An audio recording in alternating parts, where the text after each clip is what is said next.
Srinivasarao, Khadi board village industrial state director, Janasena party జిల్లా ప్రధాన కార్యదర్శి, ఉమ్మడి తూర్పుగోదావరి జిల్లా.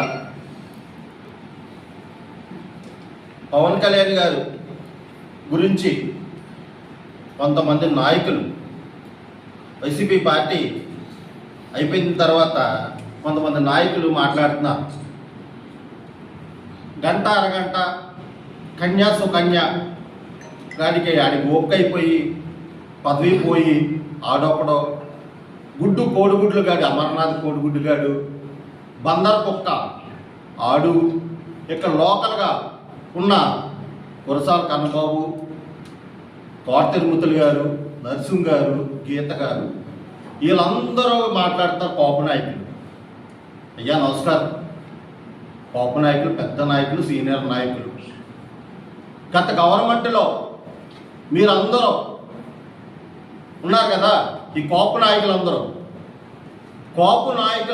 కలిపి కోప కులానికి మీరు ఏం చేశారు? కోప విద్యార్థులకి ఏం చేశారు? కోపు అడగాని బాగా పేదవారికి ఏం చేశారు? గత గవర్నమెంట్లో కూరగాయలు బళ్ళు, తోపుడు బళ్ళు అమ్ముకునే వాళ్ళు జన సైనికులు ఎక్కువగా ఉంటారు.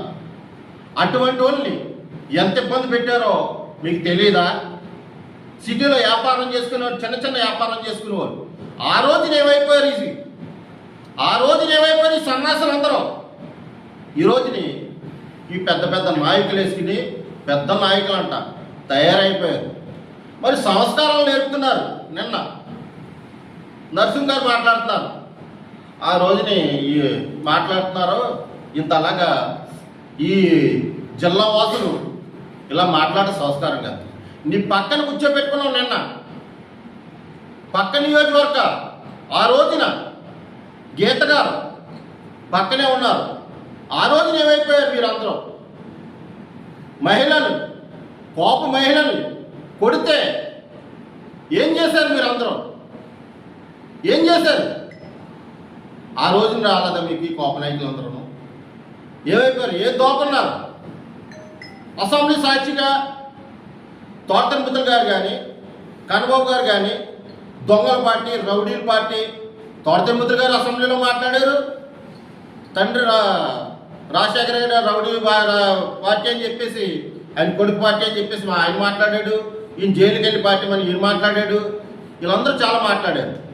వీళ్ళు మాట్లాడిన వ్యక్తులు ఈ రోజున అంటే పవన్ కళ్యాణ్ గారిని ఒకసారి టచ్ చేస్తే 151 సీట్ల నుంచి 11 సీట్లకి దిగజారు చేశారు. ఆల్రెడీ మీకు అర్థమైంది కదా. ఇప్పుడు మళ్ళీ 11ని సింగిల్ డిజిట్గా ఒక్కడికి పడిపోయేలాగా మీరే ఈ కోప నాయకులందరినీ కూడా. ఎందుకంటే ఏమైనా జగన్ రెడ్డి గారు వచ్చేస్తారేమో, మళ్ళీ మనకి ఏమైనా పదవులు ఇచ్చేస్తారేమో అని మీ ఉలిపి చాటుకోవడం కోసం ఇలా మాట్లాడుతున్నారు తప్ప మీకు మీ పార్టీ అయిపోయింది, ఇంకేమీ లేదు. ఒళ్ళు దగ్గర పెట్టుకుని మాట్లాడవలసిందిగా కోప నాయకులు, ఈ వైసీపీ కోప నాయకులు ఉన్నారు కదా, వీళ్ళందరినీ కూడా చెప్తున్నాం. పంత నానాజీ గారిని మీరు మాట్లాడే హక్కు మీకు లేదు. ఎందుకంటే ఆయన 40 సంవత్సరాల సుదీర్ఘకాలంగా మచ్చ లేకుండా పార్టీలకు అతీతంగా ఇంటికి వచ్చిన ప్రతి మనిషిని ఆదరించి పనిచేస్తాడు ఆయన. మీకులా కాదు. ఏ పార్టీ అవుతే ఆ పార్టీకి మారి పండుగలు మార్చి మీరు పదవులు పొందిన వాళ్ళు. పదవి కోసం ఆశించలేదు మా నా ఎమ్మెల్యే గారు ఎప్పుడు కూడా. పవన్ కళ్యాణ్ గారి సిద్ధాంతాలను నమ్ముకొని ఆంధ్ర రాష్ట్రాన్ని మేలు కలపాలని చెప్పేసి వచ్చిన నాయకుడిని వెంట నడిచెళ్ళిన వ్యక్తి ఈ రోజున 72,000 మెజార్టీతో నెగ్గి ప్రజల్ని నిత్యం ప్రజల్లో ఉండి చేసే నాయకుడు ఈయన. తోట తిరుమతులు గారు సవాల్ చేస్తున్నారు. ఇలాగే అంటే తోట తిరుమల కన్నబాబు గారు సరిపోరని, మా నాన్నజీ గారు సరిపోరని మీరు డిసైడ్ అయిపోయారు. అయితే అంటే కన్నబాబు సరిపోరని మీరు డిసైడ్ అయిపోయారు వైసీపీ వాళ్ళు అందరూ. అంటే తోట తిరుమతులు రామచంద్రపురం అయిపోయింది, మండపేట అయిపోయింది, ఇప్పుడు కాకినాడ రోడ్డు కావాల్సి వచ్చినట్టు ఉంది. ఇక్కడ వచ్చి ఏముద్రించామని బాబు తోట తిరుమతులు గారు మీకు ఆ రోజులు పోని. గతంలో నేను మీ అభిమాని, నేను కాన్సెప్ట్ పెట్టా. నేను అభిమానే చాలా గౌరవంగా ఉండేవారు. కానీ మీరు వైసీపీ కండువా అయిన తర్వాత ఆ గౌరవం పోయింది. మీ మాటలో మీ చేతలో చూసి ఆ రోజు పోయింది. కబద్దార్ మళ్ళీ ఇటువంటి మా నానాజీ గారి మీద అవాకులు చవాకులు పేలితే తగ్గేదేలే. చూసుకోండి కాడి నుంచి. మాకు నోరులు ఉన్నాయి, మేము మాట్లాడగలం.